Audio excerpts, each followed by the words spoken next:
Hello everyone, here I am again. Today was a great day. I didn't have students. I was at a workshop for a new writing program that the county is implementing.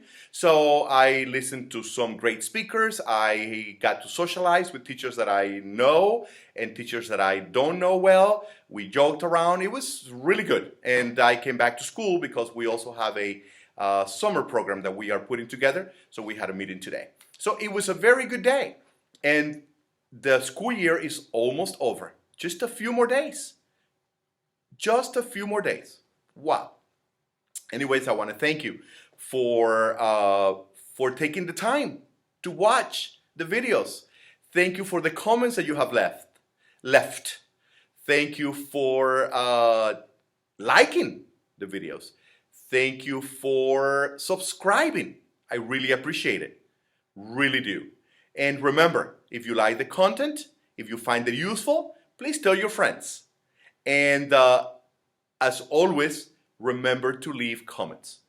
They are helpful and they are encouraging. So please, please do.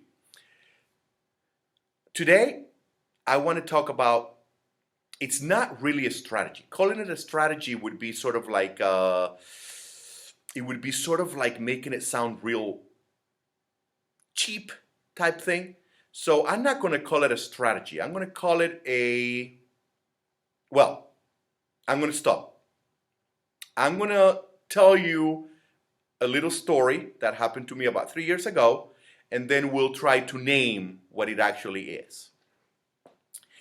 In our school, the teachers get together and we choose students who might be below grade level for math or reading, and then we put them together, and 4 days a week we do like an intensive half-hour program to try to get them to be at grade level.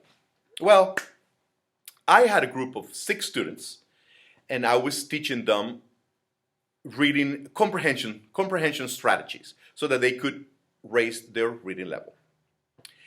As you can imagine, the students that are below grade level are usually the ones that do not behave that well. That's putting it lightly. We don't know which comes first, if it's behavior and because of behavior they do poorly, or is it because they do poorly they behave badly. We don't know, but the case is that usually students that behave poorly are students who are below grade level. So I had this group of students, and of course, I had no idea what to do. I needed to teach them, but it was almost impossible. So I did what any good teacher would do. I bribed them. And I told them, listen, what is your favorite kind of cookies? Let me know. And if you're able to behave 1, 2, 3, 4 days well, then on actually 3 days, on the 4th day, we're going to have like a tiny little party back here, and I'm going to bring you cookies, and we're going to, we're just going to have a good time. And who wouldn't work for cookies? And 5 of them did, but 1 of them did not. He just kept joking around. He just kept talking, trying to disrupt the others. And the 4th day came. I brought cookies.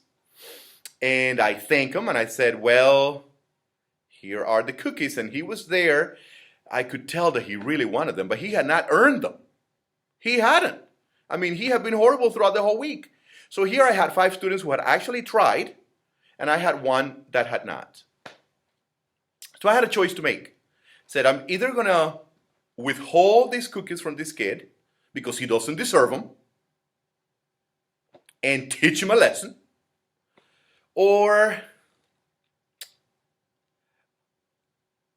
and I don't know if it was God, I don't know what happened in my mind, but I said, you know what? I'm going to use grace. I'm going to give him grace. And I told him, you don't deserve these cookies. But you know what? I'm going to give them to you anyways. I know that you really want them. I don't know how that came out of my mouth. I guess it was an impulse, or as I said, God. And I did. I gave him the cookies. I make sure that everybody understood that he didn't deserve them, but I was going to give them to him anyways because he wanted them, because he liked cookies. In a very few words, I used grace.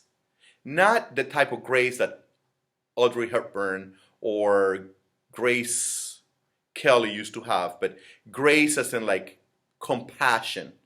Grace as in like, you don't deserve this, but I'm going to give it to you anyways. And who hasn't received grace before, right? Especially from our parents and from many people. So I gave him the cookies. And do you know that that kid behaved way, way better next week and the following weeks? The fact that I had given him something that he did not deserve did something in his mind, did something in his heart, and he started behaving much better. So, as I said, I don't want to call it a strategy because it would be kind of putting it too lightly. Grace is more of like something deeper than a strategy. But when we give grace to our students, they understand that we care about them. They know that even though they didn't do anything to deserve it, they're getting something from us. And I try as much as I can. I have to admit many times I don't. But as much as I can, I try to use grace. I try to give grace.